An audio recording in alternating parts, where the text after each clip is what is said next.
மெட்ரோபிக் viewers எல்லாருக்கும் வணக்கம். உலக புகழ்பெற்ற அகஸ்திய ஜீவனாடி பாபு சாரை மீட் பண்ண வந்திருக்கோம். ஸோ வாரம் நிறைய பலன்கள், அதுக்கப்புறம் ராசி பலனுக்கு மிகப்பெரிய வரவேற்பு. ஐயா சொல்லக்கூடிய நிகழ்வுகள் ஒவ்வொன்றா நம்ம பார்த்துக்கிட்டு தான் இருக்கும். ஸோ இந்த வாரம் எப்படின்னா நடந்தது அப்படின்னு சொல்லிட்டு ஐயா கரெக்டாக வாரம் ப்ரெடிக்ட் பண்ணிட்டு இருக்கா. அதை பார்த்து நிறைய பேர் பயன்பட்டு இருக்கீங்க. அதே மாதிரி ராசி பலனுக்கு மிகப்பெரிய ஒரு வரவேற்பு. ஸோ ஐயா சொல்லக்கூடிய அந்த பரிகாரம்லாம் பார்த்து நான் செஞ்சு கோவிலுக்கு போய் வழிபட்டு அது நமக்கு ரொம்ப அப்ளிகபிளாக வாழ்க்கையில் நடைமுறைக்கு நல்லா இருக்குது அப்படின்னு சொல்லி நீங்கள் ஃபீட்பேக் கொடுக்கும்போது ரொம்ப சந்தோஷமாக இருக்குது. ஸோ இந்த மாதம் எப்படி இருக்க போகுது, இந்த ஜூலை மாதத்துக்கு 12 ராசிக்கு என்ன மாதிரியான பலன்கள் காத்துக்கிட்டு இருக்கு அப்படின்னு சொல்லிட்டு ஐயா எடுக்கிறது தெரிஞ்சுக்கிறோம்.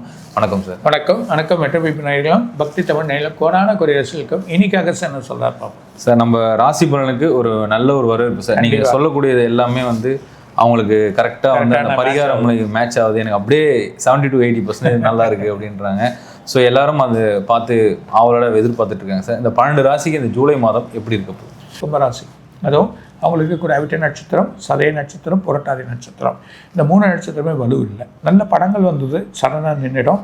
பண விரயங்களாக இருக்கும். அம்மா வழியில் உடம்புகள் பிரச்சனையாக இருக்கும். சில மருத்துவர்கள் போயிருப்பாங்க. இடங்கள் வாங்கக்கூடிய இடத்துல நின்று இருக்கும். காரிய தடையாக இருக்கும். அதை செயல் பண்ண நினைப்பாங்க. வேலையில் ரொம்ப குழப்பங்கள், எதை எடுக்கணும் எதை எடுக்கக்கூடாது, செயல்கள் எப்படி பண்ண போகிறோம் தெரியாது.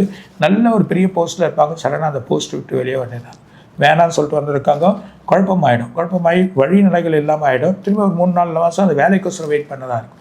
அந்த சூழ்நிலைகள் ஏற்பட்டுரும். அது இல்லாமல் தூக்கம் இருக்காது, அசதிகள் ஏற்படும். அது இல்லாமல் நரம்பு சம்மந்தப்பட்ட பிரச்சனைகள் ஏற்படும். அது இல்லாமல் செலவுகள் எக்கச்சக்கமாக, ஒரு கதவு திறந்து ஒரு கதவு திறக்கிற மாதிரியா இவங்களுக்கு அந்த செலவுகள் நிற்கும். போக்குவரத்துக்கான வழிகள் மாறும். இவங்க சூரியனை வழிபடுங்க. ஆனால் சனி வீட்டுக்காரன் பண்ணக்கூடாது. ஆனால் சூரியன் அங்கே உட்காந்துருக்கிறதுனால சூரியனை கண்டிப்பாக வழிபடுங்க. டெய்லி காலையில் எனக்கு சூரியன் அசதி போகும். நரம்பு சக்திகள் ஏற்படும். அது இல்லாமல் இவங்க சனீஸ்வரனுக்கு ஒரு பிரீத்தி பண்ணுங்கள். ஒரு 3 வாரம் சனிக்கிழமை சாதாரண நவகிரக டெம்பிளே சனீஸ்வரனுக்கு ஒரு சங்கல்பம் பண்ணுங்கள், இல்லை அர்ச்சனை பண்ணுங்கள். தேங்காய் பழத்தை அங்கேயே விட்டுட்டு வாங்க. பெரிய மாற்றங்கள் ஏற்படும். 20 நாள் போகணும். இந்த 20 நாள் போன பிறமா வெற்றிகள் கிடைக்கும். புது வேலைகள் கிடைக்கும். புது இடத்துக்கு போயிடுவாங்க. நல்லபடியாக உயர்ந்துடுவாங்க. ரொம்ப வேலையில் ஒரு குழப்பமாய் உங்களை தள்ளிடுவாங்க. ரொம்ப கேர்ஃபுல்லாக இருங்க அப்படின்றத சொல்லலாம்.